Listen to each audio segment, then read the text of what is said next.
Forward Base Sawano at Xeno Island by Tactical Cat. Episode 6. It's So Cold. Admiral now squeezed the hilt of his blade. "Admiral," mumbled Ken, without lifting his gaze from an open book, "take a look."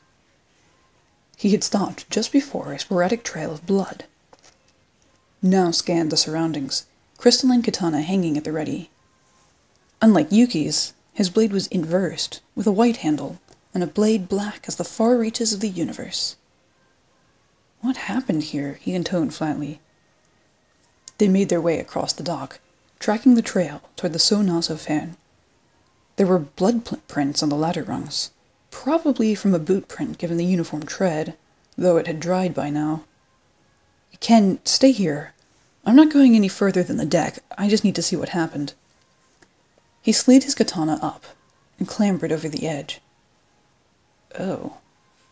The bridge was missing. There was nothing there, just an empty length of scorched black flight deck. Promptly sliding back down the ladder, he jumped off as Ken gave him an inquisitive look. "The bridge is gone," he reported. Ken spared a fleeting glance up from the book pages. "Intel will be busy for a while," reported Ken. "Good that they recalled my coordinate. I'm going to need her gear." Now released a tensed sigh and followed the blood trail in the opposite direction. He was relieved to find that it led to Mika's save division. The lights were on, spilling out from the glass panes bordering the sliding door. He marched in at once, a frown souring his face. Besides the purring of a few centrifuges in the lab to the right, everything was still and white and sterile. Typical Sawano base. As the door hissed shut behind them, it locked out the last of the wind draft from the docks. This late into the evening, sickbay was only staffed by the major 3 members of the Save Squadron. Lieutenant Commander Mikasa, of course, and the 2 petty officers under her command, Gabby and Choconut. All of them were currently indisposed tonight, scratching away with pencil to paper, watching proteins unfold or freeze under electron microscope, or whatever Choconut was doing over there watching the centrifuges go.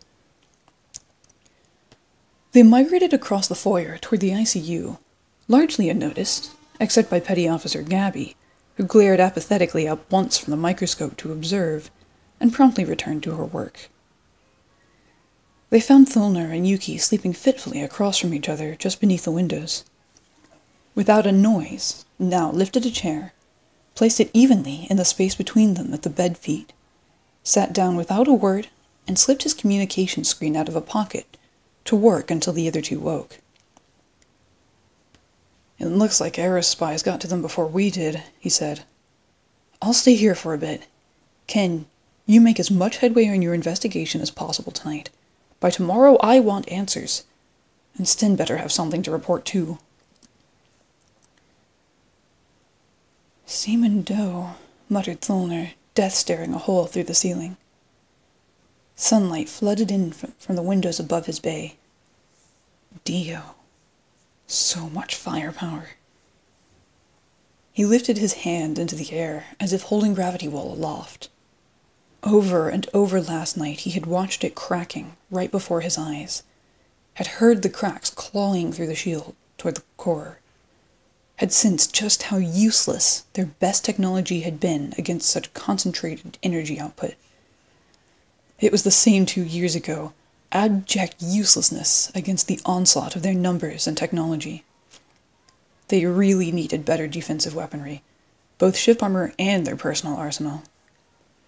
Toby and Adam had mentioned it on the way back to base, but it hardly seemed like a pressing matter at the time.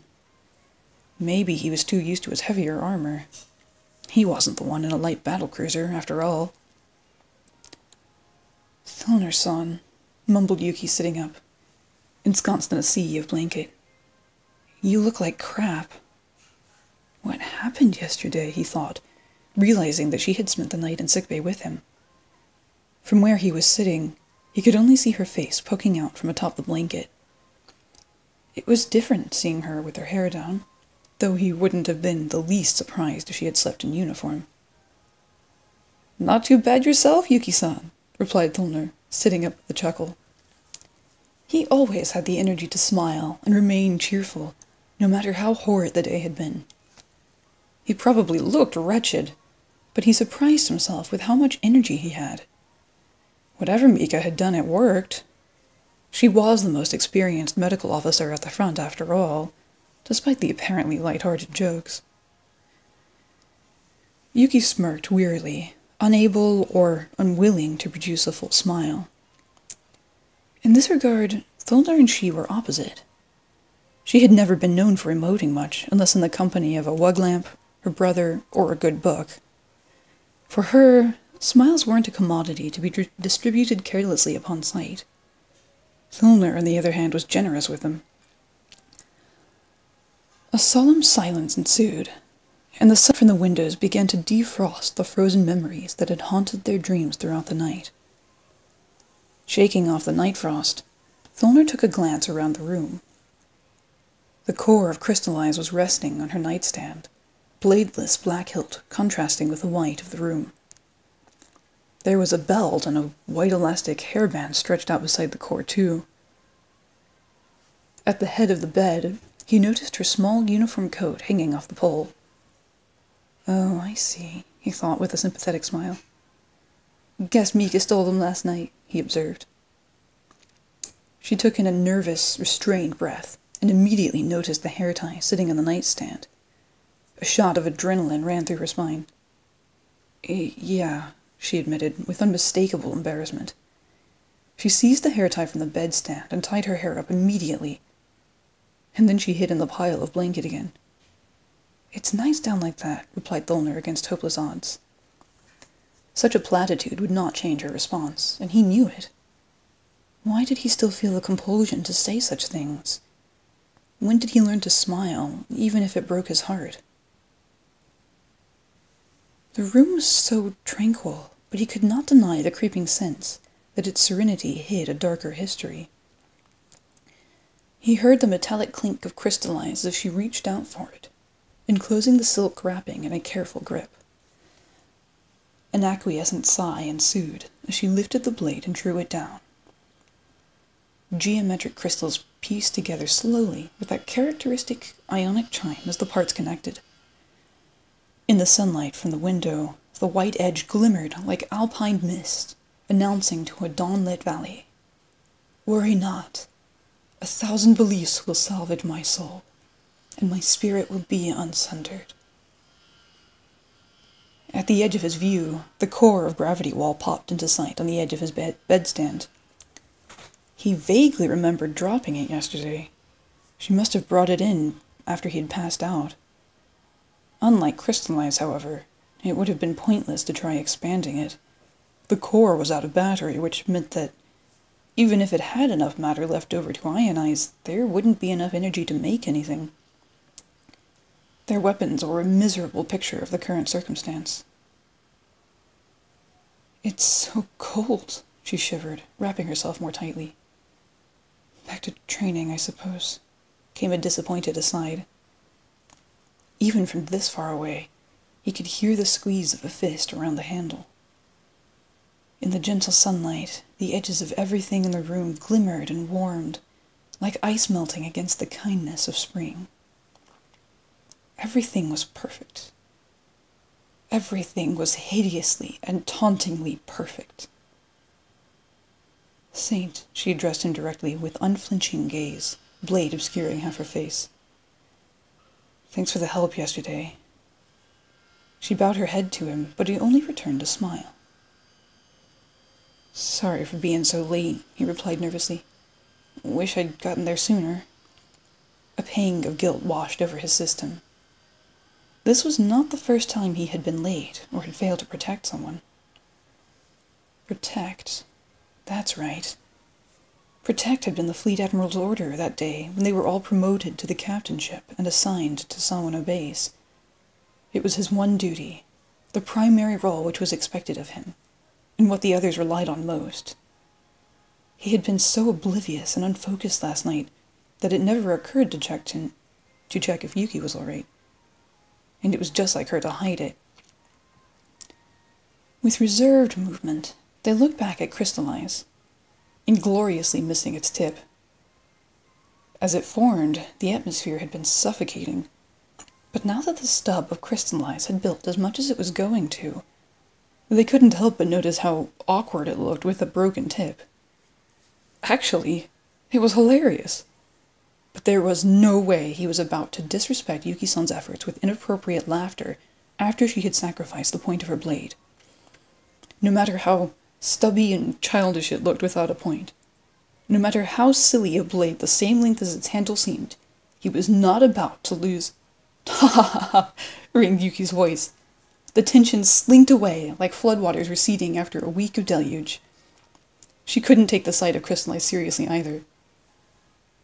"You alright?" inquired an alarmed Fulner. "I can't believe it," she chuckled, shaking her head. "Sorry, it just—" Fulner scanned over her.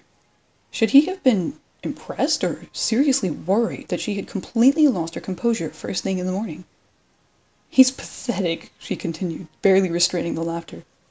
"He looks a little—" In the sunlight, her skin was glowing. "Disappointed." Fulner shot her another grin. "Another job for AZ, looks like.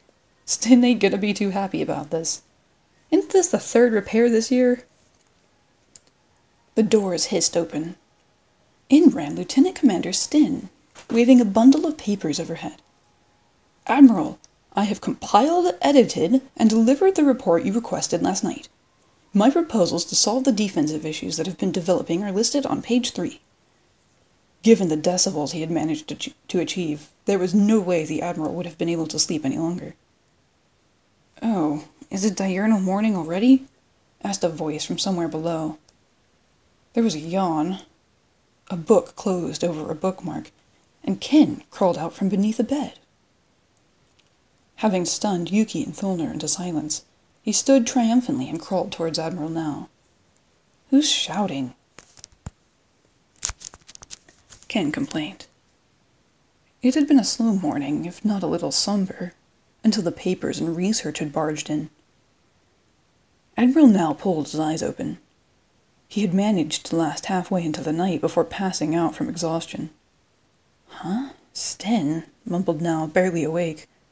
"Admiral, please approve this material request. It will have to be shipped in from the mainland, and the order contains quite some unusual—" Vacuous gasp. "By the sea gods! Captain Yuki! Whatever did you do to CRYst-Alise? How could you possibly—" Her brows furrowed. She held her breath, bracing for the inevitable moment that Stin spotted gravityWall on the stand. "Okay," began Nell, standing and writing his uniform. "Tell me what you found—" He paused. In Stin's hands rested the core of gravityWall, and from his brows sweated the unmistakable drip-drop of insulted incredulity. "Captain Fulner, I'm severely disappointed." Fulner and Yuki glanced knowingly at each other. All of the captains had broken their weapons and ships at one point or another, but it was still amusing to witness just how close their creators could become to the creations they worked on.